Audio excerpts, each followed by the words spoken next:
Na kombo tata mwana pe tata Molimo Mosantu. Comme on a papa Fala Lusanga Louange. Na zali étudiant kimbangiste na université de Kinshasa. Pe na ngonga oyo naza catéchiste responsable na aumônerie universitaire ya Inikin.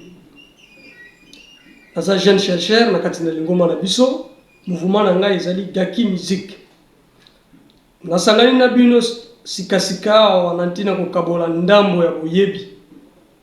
Na mayetali date ya le 29 juillet 1958.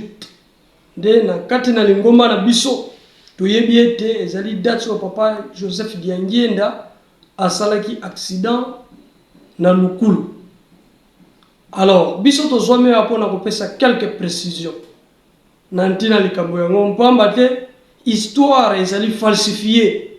Bato baza koloba na bandenge na bango. Nde nantina na yango biso moko kaka te par rapport à la recherche tosali tokosala pe effort ya kosala mo large diffusion na maloba ya papa Diangienda na maloba ya papa Jean Kalamvwila oyo azalaki chauffeur ya papa Diangienda parce que bango baza ba victime ya accident. Nde tokosala vraiment beaucoup plus na lingala, pas important de beaucoup plus utiliser le français.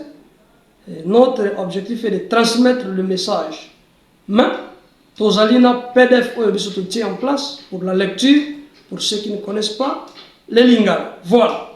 La victoire du kimbangisme le 29 juillet 1958 à Lukulu par papa Joseph Diangienda Kuntim. C'est ça notre thème. Dès nantina na yango précision que tozo ça les a été tozo ça la précision na maitali le 29 juillet date one. Et ça date moko ya double événement à l'église kimbangiste. Le 29 juillet 1952 papa Simon Kimbangu aye ko bimela bankole na loa dans les relégués kimbangiste l'apparition de papa Simon Kimbangu sous l'appellation de Joseph Tumba. Kuna na nkole na loa esika ba na nkole bazalaki. Mais ce qui nous concerne beaucoup plus, il y a accident, il y a le Koulou qui est très significatif. D'abord, il convient de signaler que papa Joseph Diangienda, c'est le troisième fils de papa Simon Kimbangu Kiangani avec maman Marie Moulou Kiawang Nzitane. Ye abanaki kufana na Kinshasa tango asalaki accident wana bien sûr na commune ya Ngiringiri na avenue Mukoto numéro 87. C'est ça quelques précisions. Voilà. Et moi qui était un certain 15 novembre 1952 papa Simon Kimbangu ayeko bimela papa Diangienda na Kimbantseke. Kuna na Kimbantseke papa Diangienda kenaki kosala nini? Akenaki kotala bokilo. To beau-père papa Alphonse, qui nous cache, je ne m'abuse pas. Papa, il y a maman Pauline Tsalulu. Moi aussi, il y a papa qui se loquait. Voilà. Ndekuna, tant que ça qui n'a papa Alphonse, qui nous cache, comme j'ai dit. Et moi, on est papa Simon Bimeli à l'obi, Diangienda et Sengelio Kenena Tchela, Kotala Yana Yo. Ne tant que Kenena Tchela Sengelio Kufa. Au seul accident moko mortel. Mais le but abangaki makasi. Il lui perd. Tant abangaki et mon qui était à Toki. Na kotoka na ye makile bimaki na nzoto. Oleke mutoki bim. Zalaki vraiment scandale. Asenga ki pa tata soki ya ko longola eloko wana. Ndenge moko pe nkolo sabana osenga pa tata ntango mona ki liwa. Nous avons quelques références que nous allons donner. Ci-dessous. Ndé mwana qui était papa Diangienda à l'écart de 1952 à 1958 à kanisi ke likamango tata bosani. Papa bani ba rappel la 1958 papa Simon Kimbangu zo rappelé et c'est pourquoi il avait mis ça à cœur. Papa Diangienda na mokolo le 12 mai 1958 papa Diangienda a bani koloba. Il annonçait son calvaire. Alobi ye esengeli akufa. Même à la date du 19 mai 1958, azolo bela papa Jean Kalamvwila alobi esengeli akufa na accident mais soka akufi na accident ye akozala victime surtout ye qui était le chauffeur mais ceux qui ont sur la bombe est long et kozala biso nyonso en parabole on ne comprenait pas il s'agit de quoi là encore en 1958 alors nyonso wana balé ko lakisa nini ke ye papa dengena ayebaki déjà di wana ye ayebaki ke esengeli akene kosala accident wana. C'est ça qui a... Donc, il était déjà alerté, comme nous avions dit que Papa Simon Kimbangu l'avait déjà à Paris, enfin, de l'annoncer, cet accident mortel qui devait l'arriver. Donc, et mon inquiété, hier, Papa Joseph Diangenda, sous pression Salaki Momakas. Papa Simon Tché, pression, et c'est le tout Salikamwana, ceux qui étaient aux amants dans la société. Après cela, Ezalaki na papa na biso babengi papa Watula Mathieu. L'histoire nous montre que ye azalaki ambassadeur ya Congo Brazzaville na États-Unis. Papa Ntsomi David azalaki pe Brazzavillois. Pe papa Tende Félicien ye azalaki Congolais ya biso awa me mutu ya Matadi na papa Kalamvwila Jean. Il convient de signaler qu'il y a quelques confusions. Quelque part, il y a la confusion. Il y a la confusion là. Alors, nous allons éclaircir quelques confusions quant à cette histoire. La première est celle-ci. Bato mingi bayebiete, likamoyango, bato bazalaki un accident, bazalaki mwana kumuta Congo Brazza, Congo Angola, na Congo Kinshasa. Mais après des recherches que nous avons fournies, et on s'est rendu compte que dans l'équipe, il y a Papa Diengenda, il n'y avait pas un Angolais. Papa Watula Mathieu azalaki ambassadeur de France et des États-Unis, c'est-à-dire azalaki ambassadeur de Congo Brazzaville na France. C'est-à-dire azalaki Brazzavillois. Papa Ntsomi David azalaki Brazzavillois. Papa Tende Félicien azalaki Congolais muto Matadi. Et bon papa Jacques Kalamvwila pe Congolais. Tokota la vidéo de papa Jacques Kalamvwila ndenge azo expliquer ba personnage. Mais il convient de signaler que Angolais n'est na mutuka mususu kuna avec un Européen et symboliquement parlant et bon qui était les trois Congo makukumu sat et si kabo konjango ko vanda et c'est ne pas participer à un accident parce que bon pour le pas jalga accident européen parce que les Kamango jalga pas mundele et c'est de l'état et pas na biso ne semble tarder to la vidéo papa Jacques Kalamvwila na explication claire ozo pesa quant au personnages qui ont participé ou encore qui ont été victimes de l'accident de 29 juillet 58 à Lukula.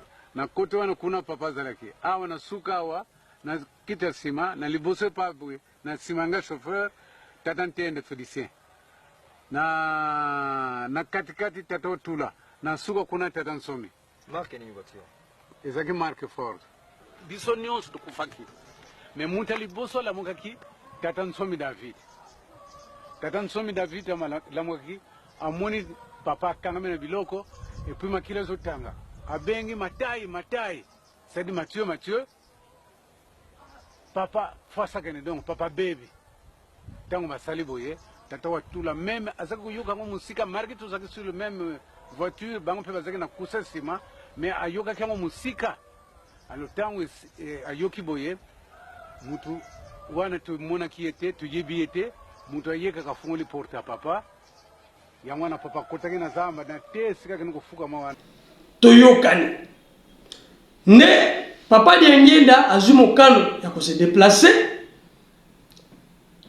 le 29 juillet 1958 le 28 dernière alerte ne et mon était papa Watula Mathieu ayaki tant au outil France yeno ifuna ke komona chaise spirituelle parce qu'il faut gimbangiste papa Ntsomi David pe azalaki wana papa Félicien Tende azali mutamatadi azana programme na yazoma matalabi teto sala voyage d'ensemble pe azu bande ko wana ba teto kenena bango ensemble na papa Jean Kalamvwila mutu moko te ayebaki ke ba ko sala accident ndenge papa Jean Kalamvwila zo expliquer ndenge mwani ke ba lungwe na mukoto esika balabalo ndako papa Diengenda salaki na 3h du matin. Tant balungwe Et bongo, bakomi, Nambanzangungu 6 heures.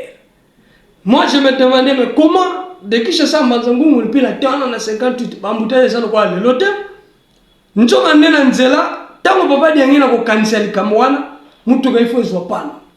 C'était comme ça. Et c'est ça qu'a fait que pas comme Nambanzangungu 6 heures. Basali Mouaskalwana, Balunga 6h20. Pourquoi? Parce que c'est la rail et les cas. Pardon, train et les cas na rail. Pour Bamoubalek. C'était ça la raison que papa Kalamvou l'a fourni. Qu'est-ce qui arrive maintenant? Neba yeko koma na place babengi Ntimanto. Autrement dit, Ntima Masiki. Je ne suis pas Congo, mais quand même, nous relatons l'histoire. Et ça m'a belé. Yamboka, Kunaba, Yabato, Kundama Sango. Donc, région Anna, c'est ça l'explication. Mais quand à l'Oukoulou, c'est le lieu précis au Yakoufaki, parce que les gens ont beaucoup écrit. Oh non, c'est qui dans l'Oukoulou, non. Ma belle wana sur Yabato Kundamasango, comme on explique. Ne plaçons pas bien un Timamasiki. Tant que comme Sikawana, et mon ami était papa, Simon qui m'a dit que papa d'Indienda. Tant qu'on a eu cet accident, ce que vous avez dit, pour s'échapper de cet accident. Nous sommes des hommes qui ont dit papa d'Indienda. Il savait bien que Akokufate, mais Abalé Gombeka. Papa d'Indienda, comme un bon berger à l'obime. Et bon, on va tout le monde, ceux qui ont un bon bango, Tigete et Salema, le lengue, on colle sur Bonisaki. Et si nous lisons le livre de Jean, chapitre 10, verset 9 à 13, Balobi les bons bergers. Un bon berger, mon batele amala, mon bampate, a koki komi kaba, a ko kaba bon moine po bampate babikisama. Ne alobi na 11e verset kunake, ye nkolo soit bon berger. Je suis le bon berger, je donne ma vie pour mes brebis. Mais un mercenaire, lorsqu'il voit venir un loup, il doit abandonner les brebis pour s'enfuir. Mais pour un bon berger, il doit se sacrifier. C'est-à-dire, Moutou azali pour battre le bampatete, mouyibi. Ce qui a yé à ça, bampate, à moni nyama makasi, balobi loup, mais puis ce qu'on peut s'en koi. Pour être clair, à moni nyama makasi, à kosundola, ba même pour kim. Même nkolo ba même wana, à kosundola ngote, à kobattre la ngo, à koyomika bakaka pour ba même babika. Et c'est ce qu'a fait papa Diengenda, voyons un peu, baby c'est chapter de la mort, le billet bongo batunanga na yakina bango, il est un bon berger. À se sacrifier pour la bango kagate, mais pour la busopé, parce que cet accident était très très significatif. C'était parce que Ngaïna yo, tozwa, victoire est longue. C'est pourquoi thème lobby, la victoire du kimbangisme. Et quant à la victoire du kimbangisme, c'est la victoire du monde. Parce que le kimbangisme est l'espoir du monde. Si le kimbangisme est victorieux, c'est-à-dire le monde aussi est victorieux. Voilà. Si nous allons encore plus loin dans le livre de Marc, chapitre 14, versets 35 à 36. Bazakolimola, puis ayant fait quelques pas en avant, il se jeta contre terre et pria. S'il était possible que cette terre s'éloigne de lui, il disait, Abba, Père, toutes choses te sont possibles, éloigne de moi cette coupe. Toutefois, non pas ce que je veux, mais ce que tu veux. Voilà encore le zoloba. Tant qu'on a commis la liwa. Alors, est-ce que les Kamogolo le bosso n'angai liwa? C'était ça.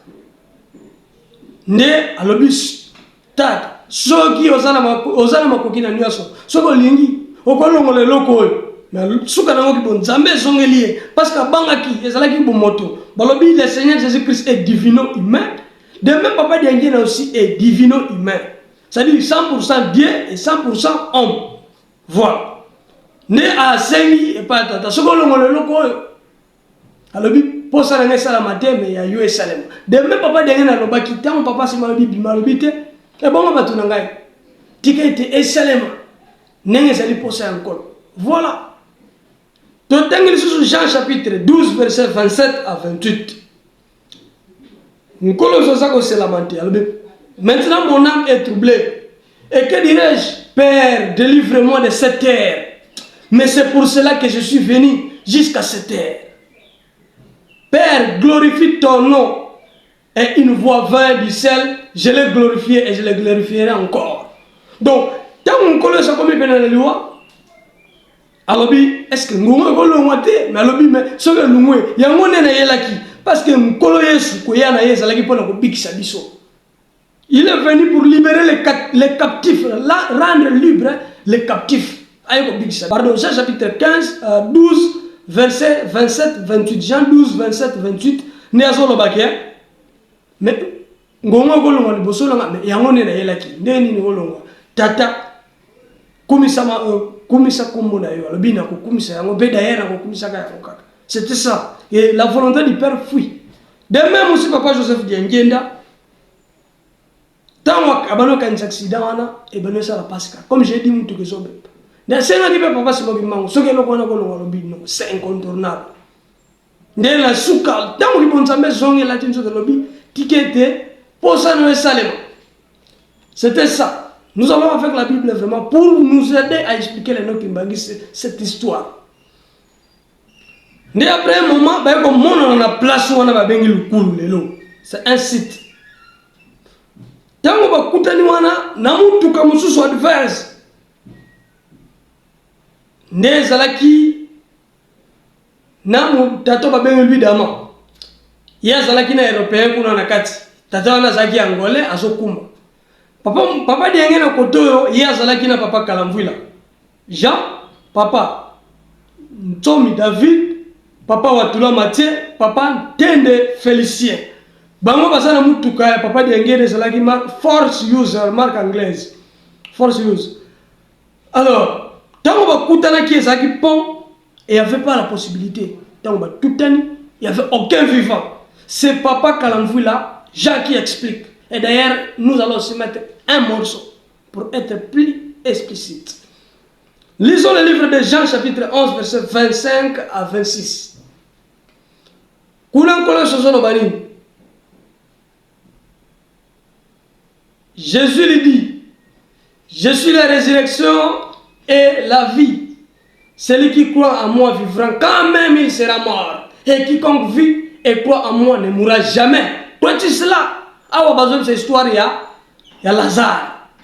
Et moi na gete bande kwa Lazare, Marthe na Marie. Tant ba ki nkolo so zalaki membele Lazare akufite. Ndi alobi nkolo so bani ko yebisa. Est-ce que yo ni makaite mutu akufa ko ko zonga ko sekwa alobi ko sekwa menata wa suka alobi te ata sikoyo ne bani ko bisa ngai nde nazali bomo pe nazali lisekwa oya ndimelinga ta akufia ko sekwa oya ndimelinga akufa te ondimeli yango pondimana ne sala ke Lazare ka abika alobi ingeta na yebi ete nyonso ko senga na tata ko pesa yo voilà. Et c'est ce qui était passé aussi avec papa Diengenda bakufa ki c'est ça la précision.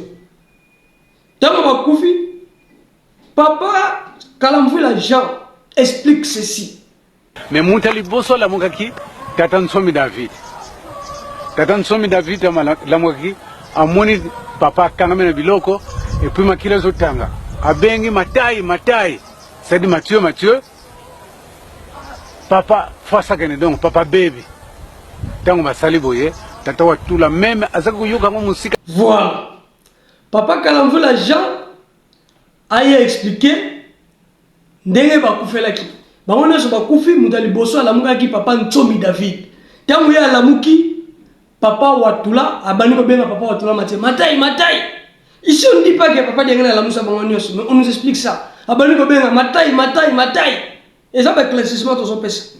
Toyoki papa Jean Kalamvwila. Abani ko benga matai. Papa Mathieu alamuki, papa Watula Mathieu, o ambassadeur alamuki. D'un coup, bamonika mutu moko aye abimi, ndenga lobi kuna, mutu abimi afongoli portail, papa diengena abimi se précipita na zama. Tango akomi kuna direct abani ko fuka ma pona ko bonde. Na ko bonde na ye abani ko beli tata na français, aucun succès. Na lingala, aucun succès. Ndi tango koti na Kishingome qui est une langue Congo ndesikana papa simo kimbango aye et on précise na nzela papa kimbango aye laki aye baba ni kosolola il convient de signaler place afukamaki na nzete wana babe yango lolo na Kikongo afukamaki ezalaki mboka vraiment te place wana parce que même papa Kalamvwila jette tonne milangi wana utaki wapi. Mais papa Simon Kimbangu kiangani explique ndenge batu bakina ka bazamba bombela mai mulangi babwaki. Et c'était ça parce que wana za nzete lié moko lokwa ya repos bozala bilanga bozolia wana bombela mai milangi zaki mo mingi wana écrasé. Et c'est ça qu'a fait tant mafuka mais azoka ki sur na ba genou pas moyen. Alors et mon ana qui était papa Simon Kimbangu tamaye babali ko solola pona ko telemisa lingomba. Basolola qui vraiment makamba mituya nde jour wana pe azwaki couleur ya vert blanc. Tokotanga mukanda Apocalypse chapitre 7 verset 9. Après cela, je regardais et voici, il y avait une grande foule que personne ne pouvait compter, de toute nation, de toute tribu, de tout peuple et de toute langue. Ils se tenaient devant les trônes et devant l'agneau, de toute nation, de toute tribu, de toute langue. En Kamba, la Nouvelle-Jérusalem, je signale que ma pays ma pays mingi, pour dire plusieurs langues, dire tout. Plusieurs langues, bayak. Mais c'est pourquoi nous avons quelques certitudes. Allons. Revêtus des robes blanches et des palmes dans leurs mains. Dans les cigares, revêtus des robes blanches. Nous voyons la couleur blanche. Et des palmes à leurs mains. Manalala. Namaboko na bango. Botanga version lingala. Et la kisini. Manalala les couleurs ni vert. Et bon, palme, robe ni blanche. Dans le vert blanc, c'est biblique. Tout ce qui voit. Couleur vert blanc, il convient de signaler, blanc est la pureté dans l'âme. D'autres, nous verrons nous parler de la couleur verte comme étant la victoire. Oui, bien sûr, c'était la victoire. Mais on parle de l'expérience. Dans l'histoire du kimbanguisme, on parle de l'expérience. Si nous lisons l'histoire du kimbanguisme, nous verrons là, on parle de l'expérience en Christ. C'est ça. Alors, nde wana nyonso eza conversion na baona papa dianye papa Simon Kimbangu basololi papa Simon Kimbangu atelise Satan tala Satan amoni pe Satan na papa Simon beti makolo deux fois Satan akimi alobi Satan ayoki so ndenge olongi yao mais kotina bana na mingi kati na lingomba alobi metata ndenge nini na kosala na bana Satan. La première question d'abord était que il faut tellement se lingomba tuni papa lingomba na biso batamayele na batambongo balinga ngote mais na kosala na banani. Ne papa Simon lobi yo komona pasteur. Tango lobi c'est que Satana akotina bana na ya lobi. Mais ndenge na sala na bana Satana, c'est ce moment il dit, ozana problème te. Yo zo bango sangisa bango te ya bango. Ba oyo bako zo cheza ko bonga na tant mieux. Mais ba oyo bako bonga na te tant pis. Pourquoi? Parce que na tango suke sana maman wa bien ngo ti moment ya triage. Je cite le conseiller direct papa André Mbenza. Asa ko préciser biso pe histoire na zo beta dans temps triage za lokola malala za mingi na sac bazui yango basopi na kati ya malala na ya bien za ya ngopola pe ezali basopi yango nyoso na mabele ya bien bazongisi na sac oya mabe basangisi batumbi.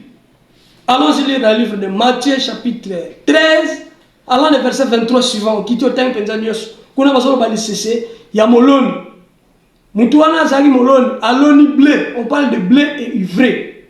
Et ça, comme chez nous, c'est rare. Tous on a qui ça maïs. Mon loni masango. Tant maloni masango na ye et mon aneki était à tini basal boki côté la masango so volé ndeni. Ba mon makasa mususu et bimi. Tant we bimi, ba yeko tuna me. Mon konzi na makasa na pe yo mdolona ki alobité. Mo ine yaki na butu aloni yango. Ba lobi bo soki boye toke to zongi to pikula yango. Te. Mon konzi alobi boye te. Ceux qui vont picoler encore, bon, ils vont picoler na masango mususu okela kidiba. Botika ngo kola ensemble. Mais na tango récolte, to jumbo malamu to tient à grenier, on va mettre to sangisi to tumbi. Faisons le parallélisme avec l'hypothèse de papa Simon Kimbangu malala, oto chikoloba.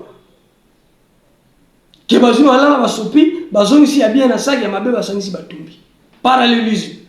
Et c'est ce qui va se passer à cette église. D'ailleurs, le moment est venu, papa Simon Kimbangu kianga na lobi, bana nzambe na bana satana.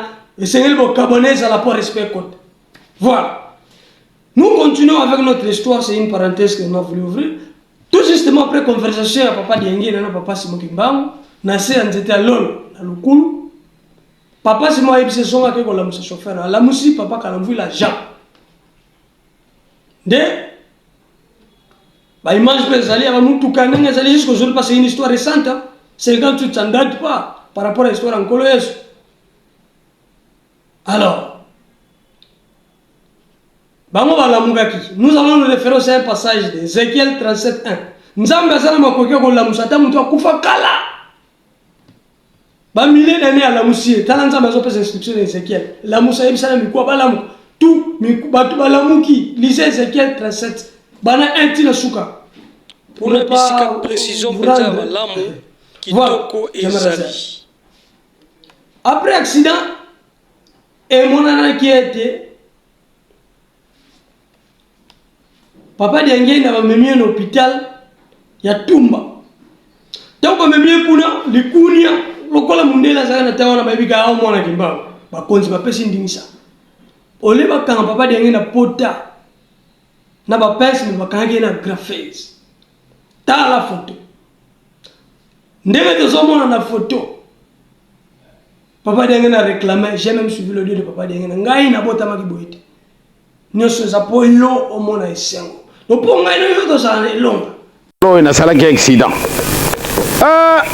aïe aïe aïe aïe aïe le 29 juillet 58 mais ndenge wana izalaki tangu toti sika wana na to sala accident tokei kuna mpate bakenda kutunga pamba tena zalaki na mputa moko avwa kusekana te bakamatinga yi na pick-up moko bakai na ngai na l'hôpital ya bamope kuna na Tumba batata na ba mama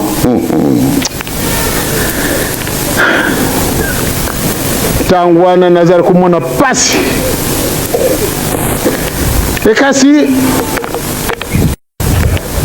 tango tokomi tokiti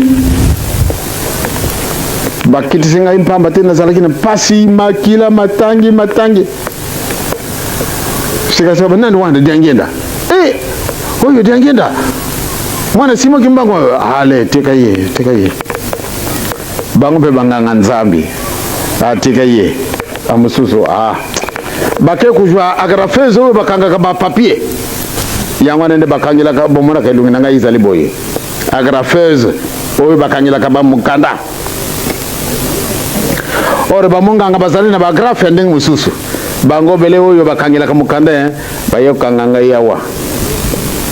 Ça m'a été posé en plein forum mais elonga yango oyo le bibiso tozana elonga meti le tozomona passe papa Diangue na si alonga parce que papa Diangue déjà tokolonga d'ailleurs to si to longa et papa quand on vous l'explique papa Diangue alobaki to longi déjà mais ba tunanga mutuna na forum moko mais papa yo so biso to longa mais tala passe ndenge zo continue gardons pour les longa pe passe eza mabongisa tata nzambe elonga passe mabongisa tata nzambe. Si je ne m'abuse pas, nous allons lire.